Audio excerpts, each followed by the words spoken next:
Hey everybody, GleeCon here again with your latest episode of that spicy good Chronicle review of the Azeroth lore.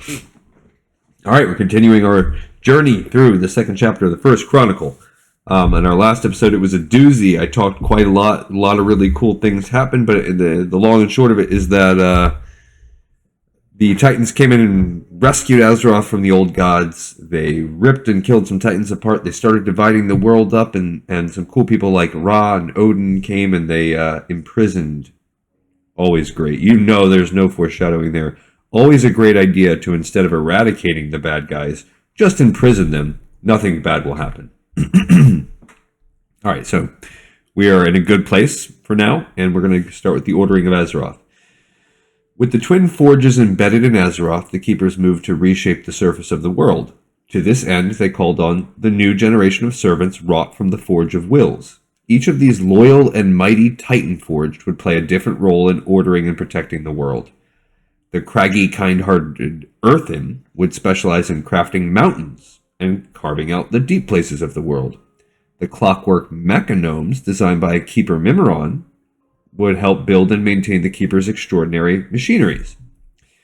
The stone-skinned Mogu would dig out the myriad rivers and waterways of Azeroth. The task of safeguarding many of the Keeper's holdings would fall to two different groups of construct, the iron-skinned Vrykul and the chiseled Tolvir. To shape the environment, the Keepers also conscripted the powerful stone and sea giants. They would roam the breadth of Azeroth, lifting towering mountain ranges and dredging out the fathomless seas.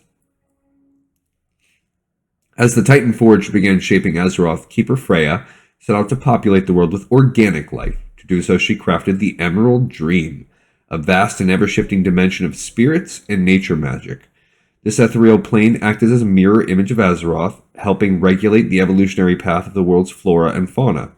A confluence of spirits and strange otherworldly beings populated the dream, frolicking in the surreal paradise that was their home. The mystical dream defied mortal perceptions of reality. Concepts like time and distance held no sway within this realm of intangibles. A day on the physical world could feel like decades in the dream. Freya then wandered the world, searching for areas where the Well of Eternity's energies had coalesced. These regions created optimal conditions for the development of new flora and fauna. Freya shaped immense enclaves of nature at these places of power. She molded life of astounding diversity, seeding it around the world. The sites where Freya had done her work were located at the polar extremes of the world. They included regions that would later become known as Ungoro Crater, Sholazar Basin, and the Vale of Eternal Blossoms. The greatest creatures to emerge from these enclaves were colossal animals known as the Wild Gods. Freya adored and cared for these majestic beings as if they were her very own children. She often wandered the physical world with the wild gods at her side, vibrant forests and grasslands blooming in their footsteps. Yet there was one place she and the wild gods frequented more than any other, a massive forested peak called Mount Hyjal. And here we have a little footnote, the dreaming world. Some believe that Freya wove the Emerald Dream into being from nothing. Others claim that this strange place had always existed in some form, a dream born from Azeroth's slumbering world soul. It is said that Freya tapped into this realm and molded what would become known as the Emerald Dream as a way to commune with the nascent Titan. Here are the names of the wild gods. Among the greatest wild gods were Malorn, the honorable white stag, Asina, the mother wisp, Agamagan, the razor boar, Aviana, the mistress of birds, Ursok and Ursol, the colossal bear lords, Tortola, the wise, Goldrin, the great wolf, Chi-Ji, the red crane, Yu Zhao, the black ox, Xuen, the white tiger, Yulon, the jade serpent. It was on the slopes of Hyjal that Freya bound the spirits of her beloved wild gods to the Emerald Dream. Inexorably tied to the ethereal realm, they would come to symbolize the health and vitality of Azeroth itself. Forever after, Hyjal would remain a refuge and sacred place to the wild gods. As Freya's creations explored the world, they came across a number of other strange life forms. These creatures had emerged from Azeroth's elemental past of their own free will. When the keepers had sealed off the elemental planes, some stragglers had escaped banishment. The fury of these spirits had ebbed over time, and they became creatures of flesh and blood. It was from these former elementals that some forms of wildlife, such as proto-dragons, came to be. In time, the keepers and their servants stabilized Azeroth's main landmass, a continent that teemed with plants and creatures of every kind. Twilight fell as the Titan Forged surveyed the world they had shaped, and they named the primary continent Kalimdor, land of eternal starlight. And a footnote on the pillars of creation. The Pantheon bestowed wondrous artifacts on the keepers to aid them with ordering the world. These relics were known as the pillars of creation. Ages after the keepers had completed their grand work, the artifacts would become lost and scattered across the lands of Azeroth. And we have a neat picture. It says giants shaping the lands and seas of Azeroth. So just a pretty cool picture of like a water giant and raising up and doing exactly what it said. Wow. Twice in a row we've got a lot of cool things to unpack here. Try to keep it a little bit more brief than last time. So we do have some things of note. We have the craggy earthen being developed. So we know they're kind of like good stone giants. We have the mechanomes. So of all the races of Azeroth, technically of the playable races, here we see it, mechanomes were the first ones there.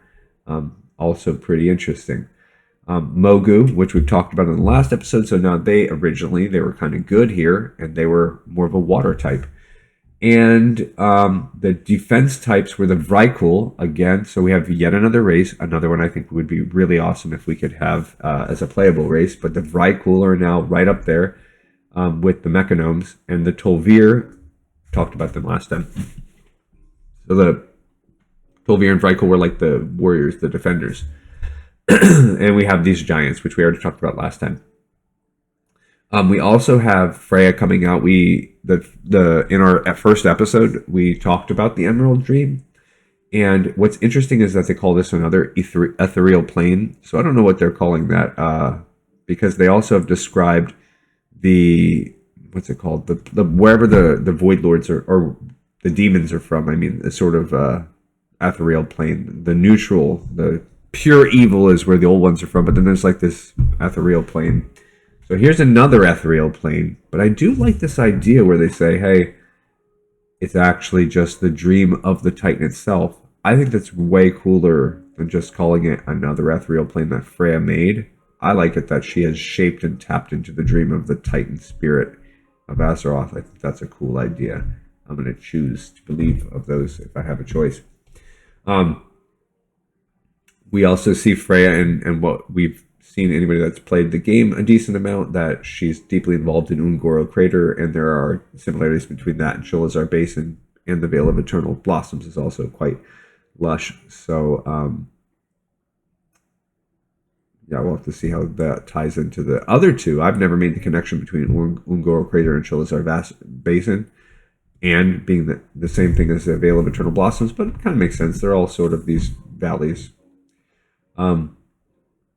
We also get the Wild Gods. As we have seen, anyone that's played Mists of Pandaria, those are the four great spirits, so they're obviously a big part of it. Also, if you played, those are the last four, the Chi-Ji, Yu-Zhao, Shuan, and Yulan. Also, Tortala, he's talked about a lot in BFA. Ursak, Ursul, Aviana, I believe Asina. Those are all talked about in Cataclysm, specifically in the Mount Hyjal area. So, and then Agamagan, the Quilboar worship him. So I don't know if he's good or bad, whatever. Malorn also, all of these, every single one of them are part of it. Goldrin was also in Cataclysm. All right, and finally, they talk about at the end how we've named the mainland Kalimdor. We don't know what that looks like. I hope we'll get a map soon. I do think it's still like a Pantheon, like a Pangea kind of thing going on. Pillars of Creation, another footnote to tie it up at the very, very end. I think those are the things from Legion. I think this is their first Legion thing. I think those are the things that they are hunting for in the different lands when you do the Broken Isles. I might be wrong on that, but I think this might be our first official call to Legion. That was the only expansion we hadn't had anything to do with yet. All right, guys, neat, and I am enjoying this journey, and I hope you are too, and we will see you on the next episode as we learn more cool stuff. Bye-bye.